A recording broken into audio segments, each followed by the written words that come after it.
Welcome to Philosophy and Shit with Sean. Let's talk about fucking attachments. First of all, know this. You're not alone. We all fucking suffer. Suffering is an aversion to what is. We're all going to have tragedies occur to or around us, but it doesn't specifically take a tragedy for us to suffer. We've evolved with certain fucking proclivities to ensure the meat universe that DNA inhabit, that's you, continue their universal dynasty in collaboration with the ineffable wakeful emptiness that's experiencing itself through the aperture of the human mind. As a cosmic reference point, that's you too. So naturally, we have attachments, originally attachments to a tribe and now to a chosen subsection of society, to individuals, friends, family, loved ones, etc. Nothing wrong with that. But we do not have control of what other fucking people do, and thus we experience disappointment and even betrayal when someone we're attached to is no longer complying with the unspoken contract we made, which essentially reads, you make me feel such and such a way, and I'll make you feel such and such a way. When that invisible contract is revoked, then suddenly something we've grown attached to leaning upon is gone, and we fall on our fucking face and we suffer. It's not just people we're attached to, it's also jobs, our proficiencies, our circumstances, our location, yada fucking yada, same deal. All these things that we're attached to belong to this reality, and all but one thing in this reality absolutely is temporary and by nature will fucking change. You may know exactly what I'm fucking talking about, but if not, imagine something in your life suddenly being gone. Maybe your job and your sense of security along with it. Maybe your ability to do something is thwarted by a health issue and you feel powerless. Your home, your loved ones, but also it could be more subtle, like finding out someone that you give a shit about actually thinks you're a fucking piece of shit, and thus our attachment to who we think we are is threatened, and we suffer. It all comes down to attachment, and no, I'm not saying don't have them. We're built to love and trust, and when we find out that the nature of reality itself is untrustworthy, we may shut down and cocoon. That's not the fucking answer. I mentioned one thing in reality that doesn't change. That's the thing from which all of our decisions to attach or not attach should be made. If we take refuge in that one thing that doesn't fucking change, that puts us in the eye of the storm of life itself, the calm, stable center from which we can deal with the tumultuous nature of being a human fucking being.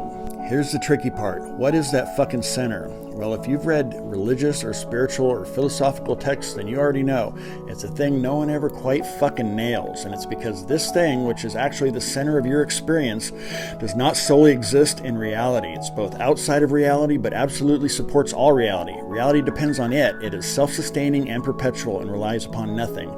And so not being born of reality, it is consistent and reliable. It's you before you were you. It'll exist after you're you, and in the meantime, it's a meat bubble you call me or I.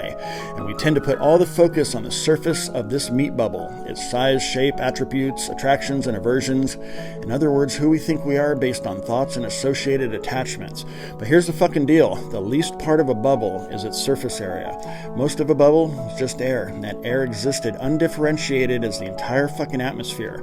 When it pops, we are again the atmosphere itself, the mysterious emptiness behind all things, an unexplainable but fully experiential emptiness that is somehow fucking awake and wakeful. I'm just talking about you, not your thoughts. You are not your fucking thoughts. You are a wakeful emptiness that's pushing itself through the aperture of you and filling reality with itself like holes in a dam. And once the water spews through, it purposely forgets it was a lake.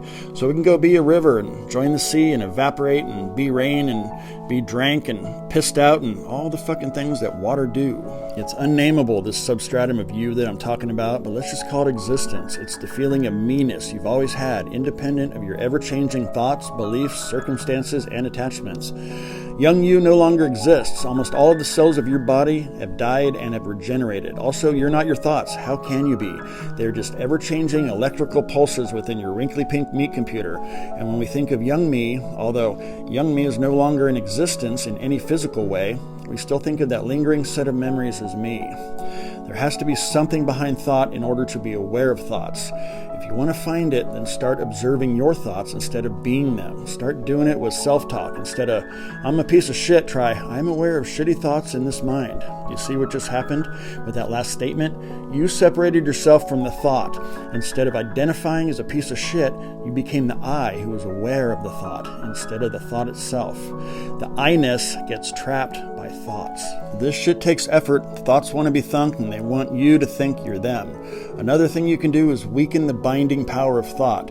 You're the sky. Thoughts are clouds. As soon as you realize there's a cloud, let it fucking dissipate, no matter how compelling, no matter how much you want to think it. No, you probably didn't leave the fucking oven on, and who gives a shit what that asshole said, and no, you don't need to do that one thing right fucking now. This fucking thing I'm talking about is called meditation. If we can entangle the existence that is attracted to thought, a funny little thing called consciousness, the very core of your existence, then we can better manage our attachments. If we're centered in our me-ness and become content collaborating with the wakeful emptiness as it presents as ever-changing matter, or, in other words, you know you're the fucking bubble, and you realize that the air inside of you is the same fucking air as the entirety of the fucking atmosphere, so let's bubble it the fuck up, then our suffering will be greatly reduced, among other things. Suffering is an aversion to what is, but from the vantage point of your inherent existence, it is satisfied with simply fucking existing and experiencing the ever-changing nature of reality and seeing what is, and is actually enjoying this funny movie called life, this contrived reality which is meant to allow emptiness to no form, and it's fucking amazing. It's you. And I'm not saying there won't be suffering, but there is a state in which even suffering can be experienced with a sense of enjoyment. Existence is ever present in our middle, in its red velvet theater seat, leaning back, eating popcorn and shit, and watching whatever it is we get up to. Whatever fucking movie we direct with our thoughts, the dramatic projection of a life. It doesn't care if it's watching a horror flick or a drama or something inspiring or a fucking love story. It's just like us watching a movie. We want to forget ourselves and experience something else, and we feel good crying at a tragic movie because ultimately we know we're in a theater. When we are blindly attached to thoughts, we forget that we are actually seated in the theater of existence, and thus we suffer. Attachments are how existence interacts with itself in the same way that not knowing that you're in a fucking dream, dreaming allows your consciousness to interact with itself in the form of supposed other shit, of objects, people, places, circumstances. But lucid dreaming is a thing, and guess what? So is lucid living. The deeper within you go, the closer you are to the truth, and the truth within you doesn't mind. I mean, it literally fucking doesn't mind. It just exists. It's just you. You're the dreamer and the dream, and you can live any kind of fucking movie you want. Make your mind your bitch, become the director of your thoughts, and weave a tale that's worthy of watching, and just live it and enjoy it.